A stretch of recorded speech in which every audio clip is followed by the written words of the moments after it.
Exercise 14.2 का जो question number 2 है, क्वेश्चन में हमसे बोला गया है the following data gives the information on the observed life times in hours of 2 to 5 electrical components, determine the model life times of the components. तो हमारे पास एक टेबल है, हमें उसमें जो मॉडल लाइफ टाइम्स निकालना है इलेक्ट्रिकल कंपोनेंट्स का। मॉडल का मतलब मोड ही यहाँ पर हमें फाइंड करना है, ठीक है। अब देखिए, हम ये बात जानते हैं, हमने पहले क्वेश्चन में भी सीखा हुआ है कि जब भी हमें किसी भी टेबल का, किसी भी डाटा का मोड फाइंड करना होता है तो उसका जो फॉर्मूला होता है, जो मोड का जो फॉर्मूला होता है वो क्या होता है, वो होता है L plus F1 minus F0 upon 2F1 minus F0 minus F2 और इनटू में H। यानी कि मोड निकालने के लिए हमें इन सब की ज़रूरत पड़ती है। तो सबसे पहले हम यही निकाल लेते हैं। तो अब सबसे पहले हम निकालते हैं F1। F1 क्या होती है, जो सबसे बड़ी फ्रिक्वेंसी होती है। इनमें सबसे बड़ी फ्रिक्वेंसी जो है वो कितनी है, 61 है। तो सबसे बड़ी फ्रिक्वेंसी यानी F1 कितना आ जाएगा, 61, ठीक है। अब हम निकालेंगे F0। तो देखिए F0 क्या होता है, जो सबसे बड़ी फ्रिक्वेंसी होती है उससे तुरंत पहले वाली जो होती है वो F0 होती है। इससे तुरंत पहले क्या है, 52।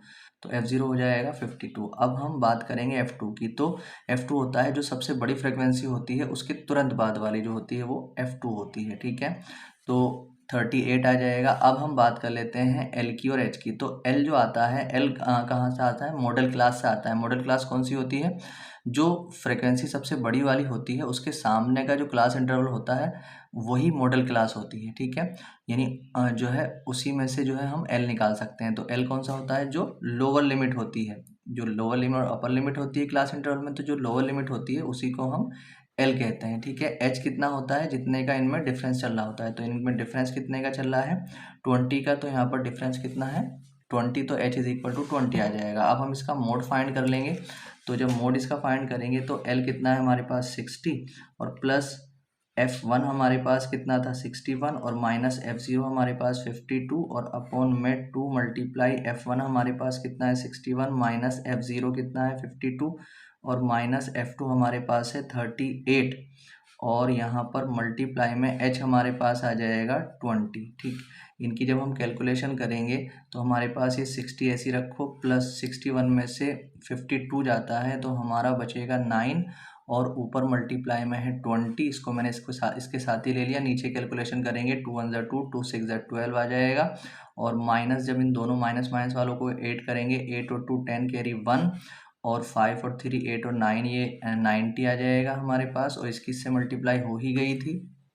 देखिए क्वेश्चन हमारे पास यहाँ तक आ चुका है। अब हम क्या करेंगे, 60 को ऐसे रखेंगे, प्लस 9 2 ज़ा कितने होते हैं, 18, तो 180 हो जाएगा ये। अपॉन में 122 में से 90 जाएंगे तो 32 बच जाएंगे। यहाँ पर अगर हम देखते हैं तो ये कट जाएगा 4 से, 4 अट्ठे 32 होते हैं, और 4 4 चौक 16, 4 पंजे 20। तो यहाँ पर आ जाएगा ये 60, और प्लस 45, और अपॉन में 8। इससे इसको डिवाइड कर लो, तो 60 प्लस 8 से इसको डिवाइड कर लो। एलसीएम भी ले सकते थे मगर डिवाइड कर लेंगे, ज़्यादा आसान हो जाएगा।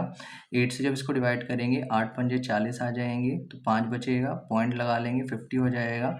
8 छंग 48 हो जाएंगे, 2 बचेगा, 0 आ जाएगा, 20, 8 दूनी 16, 8 पंजे 40। तो जब हम इनको ऐड करेंगे तो पॉइंट से पहले यहाँ पर 5 है, 5 को 60 में ऐड करेंगे तो 65.625। तो ये इसका आंसर आ चुका है। तो इसलिए हम लिख सकते हैं यहाँ पर the model lifetimes of the component is equal to 65.625 years। ये सॉरी आवर्स, ये इसका आंसर हो जाएगा।